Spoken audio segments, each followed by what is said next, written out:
네, 사흘간의 윤석열 정부 첫 대정부 질문이 어제로 마무리됐고요. 논란이 일고 있는 행안부 경찰국 신설 문제부터 세제 개편안, 경제정책 운영 방안까지 전국 현안들에 대한 여야 설전 뜨거웠습니다. 오늘 사흘 내내 대정부 질문 참석한 한덕수 국무총리 연결해서 못다한 이야기 좀 들어보겠습니다. 안녕하세요, 총리님.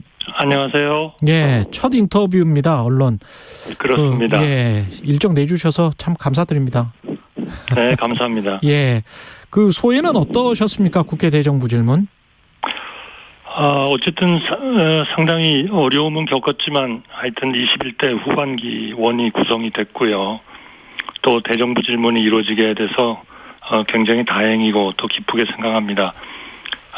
이제 상임위원회도 본격적으로 운영이 될 테니까요.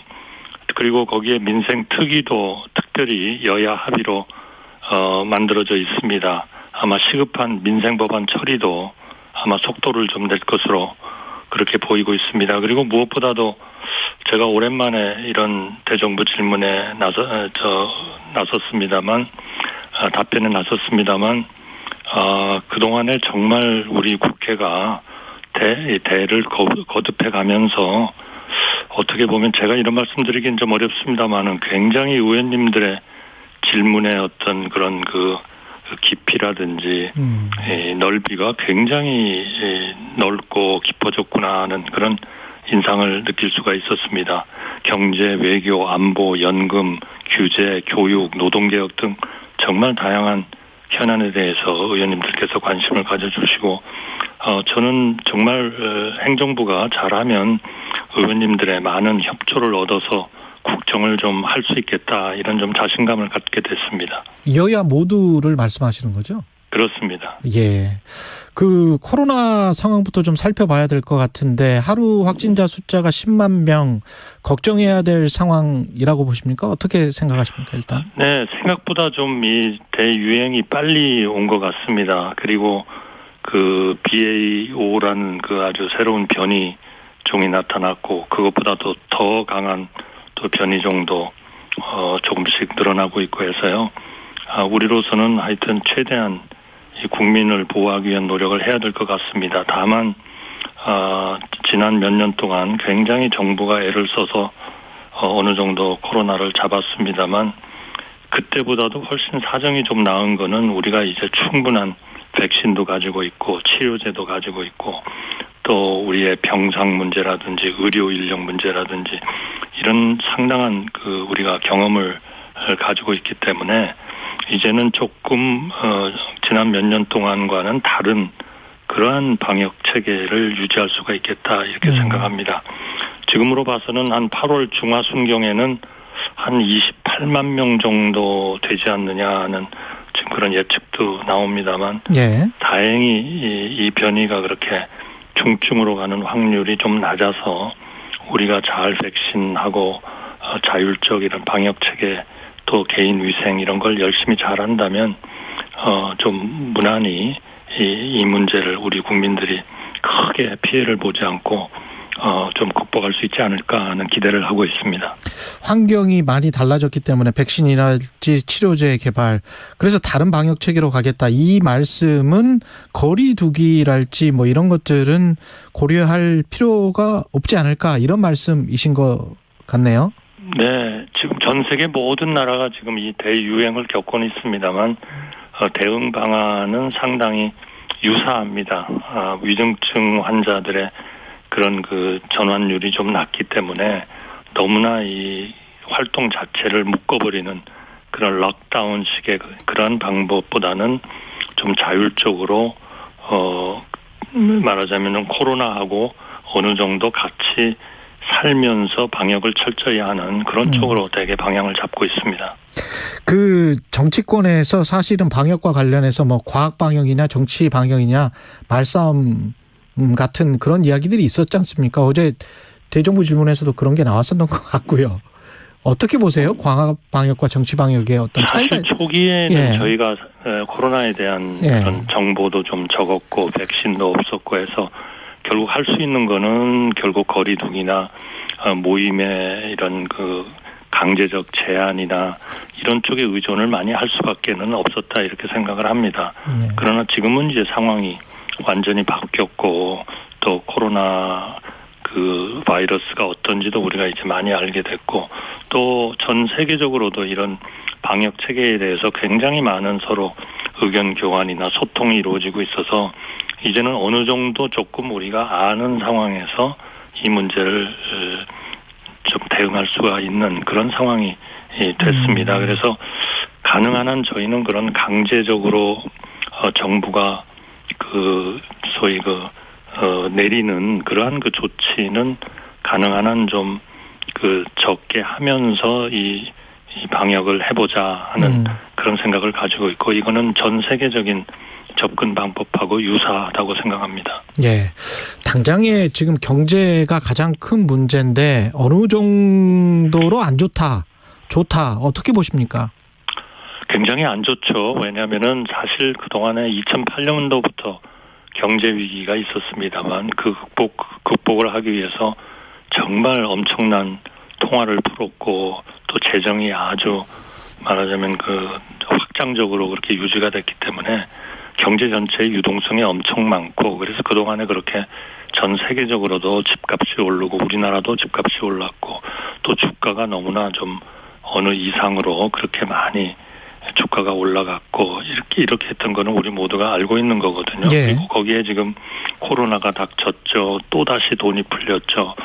또 우크라이나 같은 지정학적인 문제, 미중 간의 문제, 미러 간의 문제 이런 것들 때문에 세계적인 지금 공급망이 굉장히 지금 타격을 받고 있습니다. 그러니까 이런 공급 쪽, 수요적 측면에서 다 지금 물가가 오르게 돼 있고 환율이 떨어지게 돼 있고 지금 이런 상황이거든요. 그래서 굉장히 경제가 어렵습니다. 그런데 다만 하나 다른 거는 우리가 왜 이런 문제가 일어나고 있는지를 2008년하고는 달리 확실하게 우리가 그 원인을 알고 있고 또 이것이 영원히 갈 수가 없고 언젠가는 끝날 것이기 때문에 여기에 대해서 우리가 민생 쪽에 집중을 해서 어려워진 국민들의 어려움을 조금이라도 덜어가면서 근원적인 이런 대책을 해나가고 또 중장기적으로는 이런 그 단기적인 문제가 끝났을 때 우리가 세계에서 강한 국가 또 존경받는 국가가 되기 위해서 어떤 개혁을 해야 할 것인가 하는 것도 또 우리가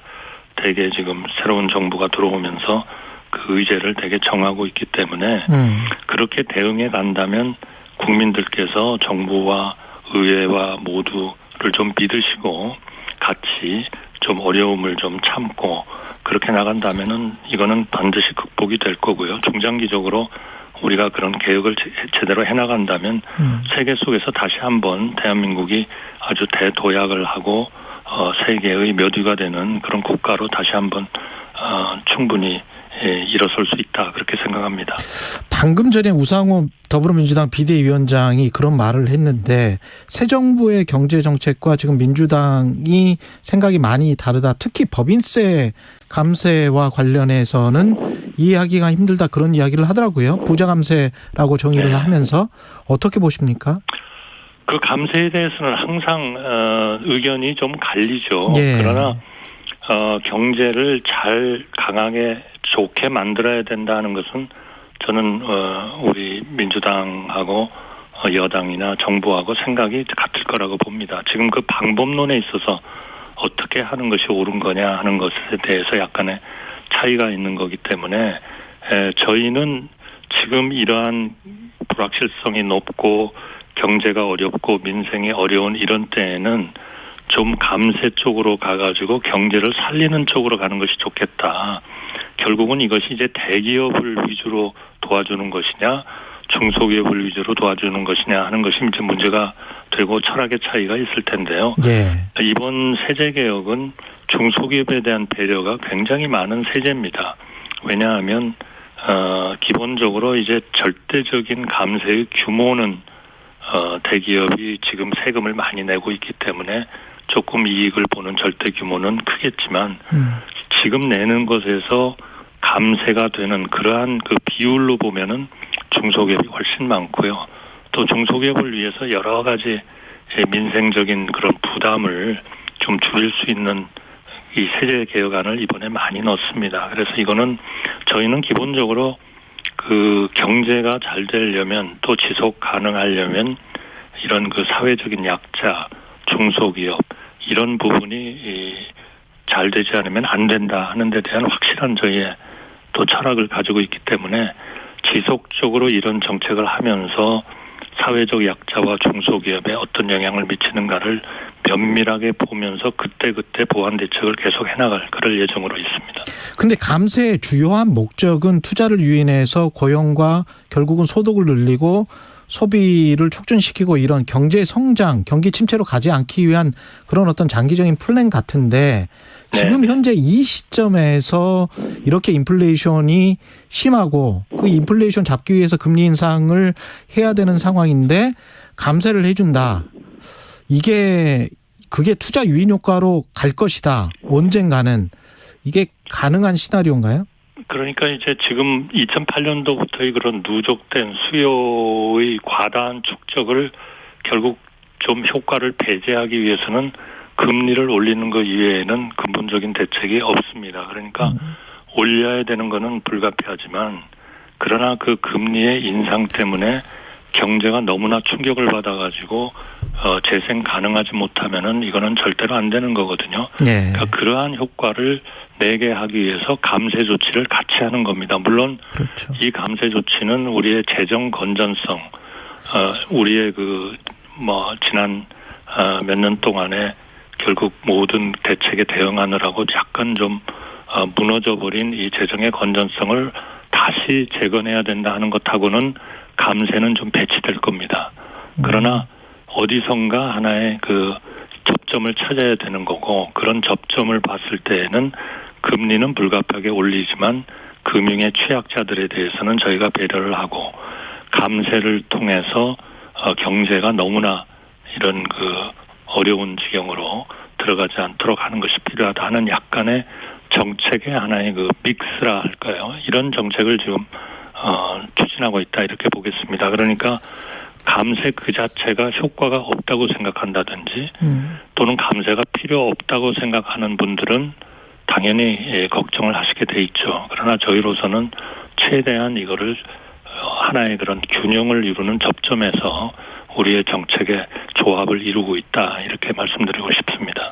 금리 인상의 방향에는 뭐 누구나 다 동의할 수밖에 없을 것 같고 지금 페드가 또 금리를 올렸기 때문에 금리 역전이 됐습니다. 그러면 금리 인상의 속도는 어떻게 생각을 하시는지 한 3, 4년 전에 우리가 한번 그 금리 역전을 당하고 한 1년은 버텼었지 않습니까? 네네. 어떻게 보세요? 금리 인상의 속도를 좀 저울질할 필요가 있다라고 보십니까? 아니면은 따라서 계속 올려야 된다라고 보십니까? 저희가 제일 걱정하는 거는 이런 금리가 크게 차이가 나가지고 우리 국내에서 한국 경제에서 외환이 빠져나가가지고 외환에 문제가 생기는 것을 하나 걱정을 하는 중요한 부분입니다. 그러나 외환의 유동이라는 거는 사실은 그 금리의 차만 가지고 결정이 되는 것은 아니고 경제에 대한 하나의 기본적인 미래 전망, 이 경제가 제대로 굴러가느냐, 또 정책이 제대로 된 방향으로 가고 있느냐, 아무리 경제가 어렵다고 그래가지고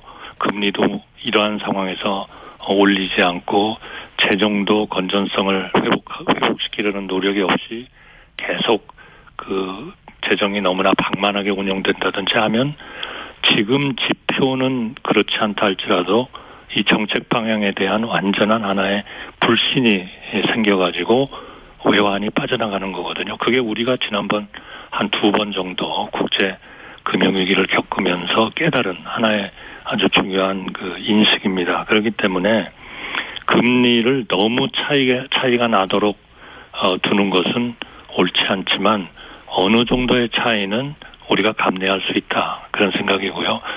그것과 동시에 우리의 정책 방향, 올바른 정책을 제대로 하는 것이 또한 중요하다. 다행히 최근에 IMF가 얘기한 거에 의하면 전체적으로 세계적으로 경제는 결국 둔화될 거지만은 예. 금리의 인상에 따라서 대한민국이 한 2% 언저리에서 실질 성장을 할 수 있다는 것은 비교적 상대적으로는 괜찮은 하나의 그런 경제로 평가를 받고 있고요. 이번에 온 옐렌 재무장관도 대한민국의 어떤 경제적, 단기적, 중기적 그런 상황에 대해서는 정책 방향이나 이런 걸로 봤을 때 걱정하지 않는다 하는 그런 얘기를 한 것으로 제가 알고 있습니다. 맞는 말씀입니다만 IMF 말씀하셨기 때문에 전반적으로 2023년 성장률을 계속 낮춰 잡으면서 특히 우리나라가 속한 어드밴스드 이코노미스 쪽을 한 2.6, 우리를 2.3으로 봤기 때문에 다른 나라들과 비교해서도 우리나라가 좀 2023년에 경제 성장률이 더 떨어지는 걸로 생각이 되더라고요. 네, 그렇습니다. 2023년을 IMF는 한 2.1% 정도 될 거다 이렇게 보고 있거든요. 그러나 그 2% 정도면 이 선진국 그 레벨에서는 거의 가장 높은 수준 가까운 그 정도면 괜찮다. 2.1 정도면. 네. 물론 중국 같은 데도 지금 그런 어드밴스드 이코노미에 들어가 있기 때문에 중국보다는 저희가 물론 좀 낮습니다만 발전의 정도로 봤을 때 우리의 전체적인 그 성장이나 이런 것들은 선방하고 있다. 저는 그렇게 생각합니다. 그 금리를 인상 속도가 그거는 한국은행 총재가 결정을 할 일이지만 좌우지간 금리가 올라가면 가계부채 문제하고 결국 실업 문제가 걱정일 수밖에 없는데 어떻게 대책을 세우고 계시는지 궁금하네요. 네, 실업 문제는 지금의 상황으로 봐서는 조금 더 나은 것 같습니다. 그러나 금리가 오름에 따라서 이제 지금 방금 말씀하신 가계부채라든지 금융의 취약자들이 있거든요. 이런 분들에 대해서 특히 저희가 9월까지는 모든 그 중소기업에 대해서 원리금 상환을 동결했지 않습니까?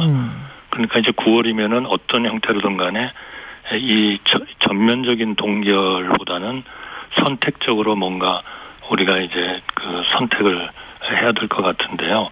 그런 분들이 상당히 어려워지는 거죠. 그래서 대통령 주재로 비상민생 대책회의를 해가지고 이런 금융 취약자에 대해서 매크로적인 금리 인상이 불가피한데 마이크로적으로 우리가 이 어려운 분들에 대해서 어떻게 할 것인가 하는 상당히 많은 대책을 지금 결정을 하고 집행을 하고 있습니다. 준비를 하고 있고요. 그래서 그분들에 대해서 우리가 이제 정부의 심지어 추경에 이미 반영이 되어 있습니다만은 추경을 통해서 늘어날 수도 있는 그런 하나의 그런 그 상환 불능 사태 이런 것에 대해서도 미리미리 좀 대응을 할 수 있도록 그런 대책을 만들고 있고 또 경제부총리를 중심으로 하는 총재 모두 참여해서 끊임없이 지금 거의 일주일에 한 번, 두 번씩 만나가지고 이런 금융시장의 전체적인 상황을 계속 지금 모니터링을 하고 있습니다. 거기에 따라서 계속 그 지속적인 그런 대책들이 나올 것으로 그렇게 생각합니다. 경제부총리도 인터뷰를 통해서 사실 지금 부동산 가격은 하락을 걱정하는 그런 분위기를 전달을 했었거든요. 만약에 금리 인상 때문에 부동산 가격이 급락을 하게 되면 정부가 내놓을 수 있는 대책이 뭐가 있을까요? 대책은 여러 가지 있을 겁니다. 그러나 이제 저희가 보기에는 당장 급락을 할 것 같지는 않습니다. 그러나 우리의 그동안의 부동산의 가격이 너무나 올랐기 때문에 어느 정도 좀 이것이 안정화가 될 필요는 있겠다. 특히 2030 청년 세대의 최대 그 문제는 주택 문제거든요. 그러니까 그분들을 위해서도 어느 정도 우리가 거품이 낀 부동산 시장은 바람직하지 않다 하는 그런 차원에서는 조금 더 안정은 돼야 될 것 같고요. 그러나 이것이 예상치 못한 그런 사태로 해서 급락을 한다면 그거는 우리의 가계부채나 이런 그 통로를 통해서 우리 금융의 전체 시스템에 문제를 줄 수 있기 때문에 거기에 대한 대응을 해야 되겠죠. 그러나 현재로서는 전체적인 상황을 봤을 때 부동산이 그렇게 급락할 것 같지는 않고 동시에 어떤 그 시스템적인 우리 금융 시스템에 큰 영향을 줄 것 같지는 않다. 그러나 계속 우리가 모니터링하고 필요하면 지속적으로 조치를 해나간다는 그런 방침으로 있습니다. 정부가 생각하는 급락의 기준은 뭘까요? 최고점 대비 가령 10%다 20%다 강남 아파트 가격 기준 뭐 어떻다 글쎄요, 뭐 이런 게 있습니까? 그거를 사실 뭐 딱 어느 숫자로 판단하기는 예. 좀 어려울 거는 같습니다. 예. 그러나 이제 지난번 한창 그 전 정부에서도 부동산 가격이 많이 오를 때 경제부총리를 포함해서 상당히 많은 분들이 지금이 이게 거품이 끼고 있는 거다.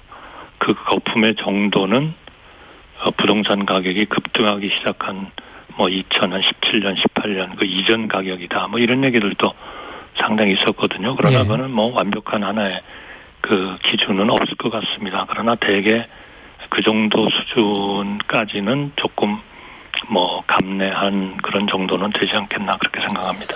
물가 때문에도 그렇고 환 안정 때문에도 그렇고 제닛 옐런 재무부 장관 방한한 것도 사실은 총리님이 많이 역할을 하셨다고 제가 들었는데 통화 수합 관련해서 좀 교감이 있었는지도 궁금하고요.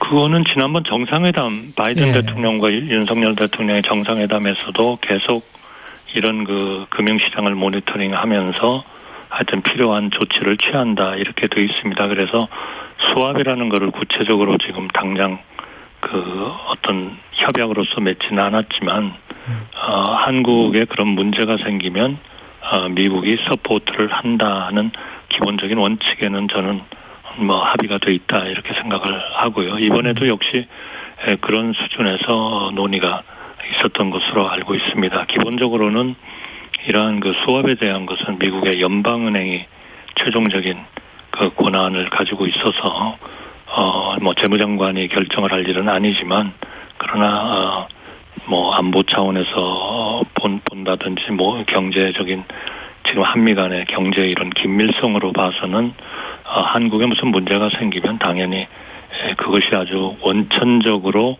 근본적으로 한국 경제의 취약성 때문에 생기는 게 아니라면 당연히 미국이 그러한 그 외환의 협력을 통해서 도움을 줄 것으로 저희는 그렇게 기대하고 있습니다.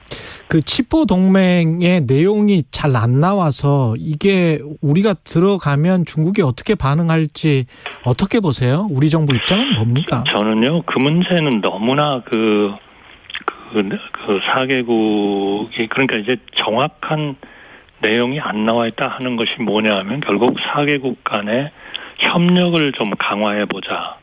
그리고 서로 간에 정보도 교환을 하고 그리고 세계 시장도 모니터링을 하고 그래서 결국 반도체에 있어서의 소위 글로벌 서플라이 체인 같은 것에서 문제가 생기지 않도록 어떻게 해나갈 것이냐 하는 것이 우선 원칙적인 얘기다.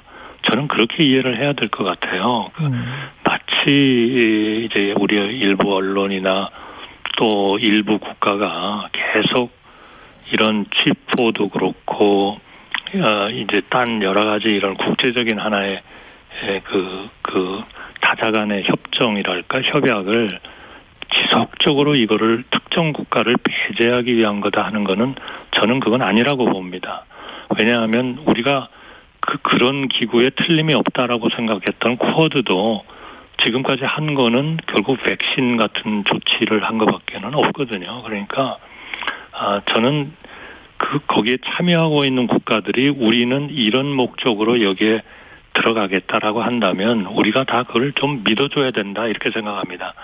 일부 한두 개 국가 또 일부 언론이 요즘은 뭔가가 모였다 그러면 무조건 특정 국가를 배제하기 위한 거다라고 그냥 간주를 해버리는 거는 사실도 아니고 또 그렇게 될 수도 없다. 저는 그렇게 생각합니다. 예를 들면 CPTPP 같은 것도 처음에는 뭐 완전히 이게 어느 국가를 뭐 배제하기 위한 거다 했지만 거기에 지금 들어가겠다고 그 국가가 지금 말하자면 원서를 내놓고 있는 그런 상황이거든요. 그래서 상황은 계속 바뀌고 또 그리고 기본적으로 거기에 참여하고 있는 사람들이 그런 게 아니다라고 얘기를 하면 조금 우리가 그거를 믿고 일단은 거기로부터 나올 수 있는 긍정적인 효과를 우리가 최대화하는 것이 좋겠다 이렇게 생각합니다.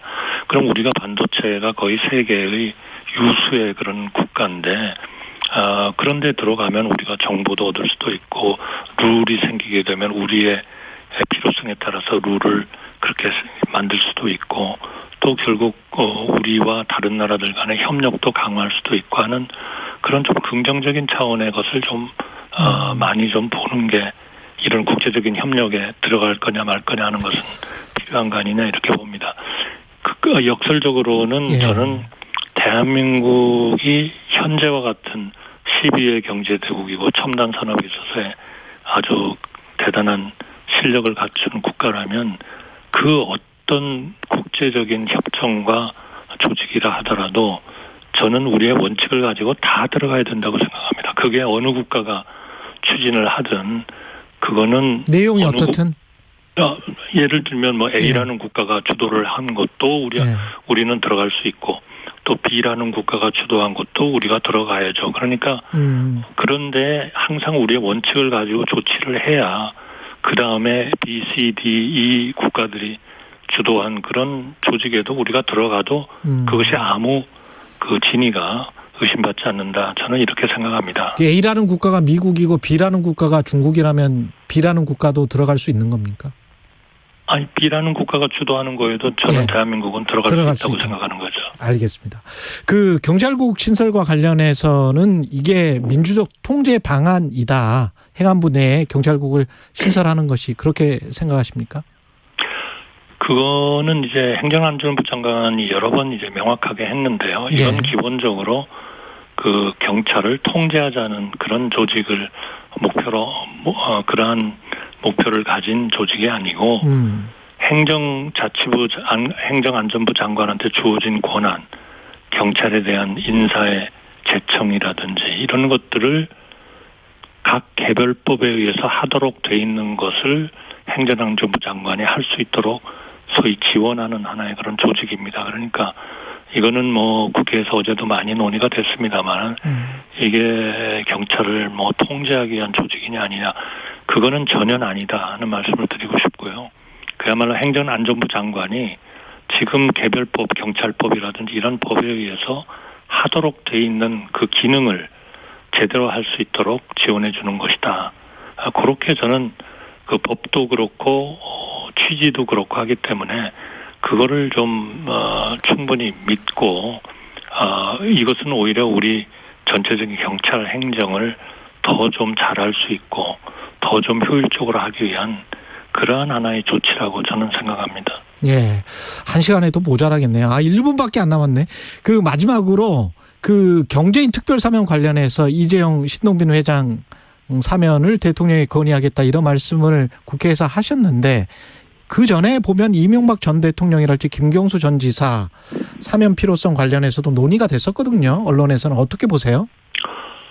글쎄요. 그거는 이제 최종적으로 대통령께서 전체를 보시고 결정을 하실 그런 사안이라고 저희는 생각합니다. 어제 그 어떤 의원님의 질문은 경제적인 상황이 이렇게 어려운데 그런 분들을 좀 그런 사면을 통해서 더 좀 국제적으로 활발하게 좀 뛸 수 있도록 해주는 그런 차원에서 좀 건의할 수 있느냐 해서 저는 뭐 그거는 다 건의를 하겠다 이렇게 말씀을 드렸고요.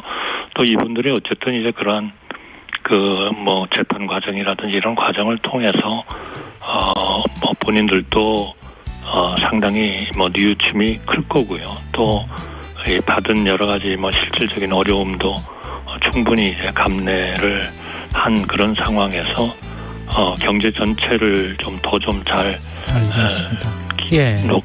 커갈 수 있게 한다면 여기까지 한덕수 국무총리. 잠시 후 8시 반부터 일부 지역국에서는 해당 지역 방송을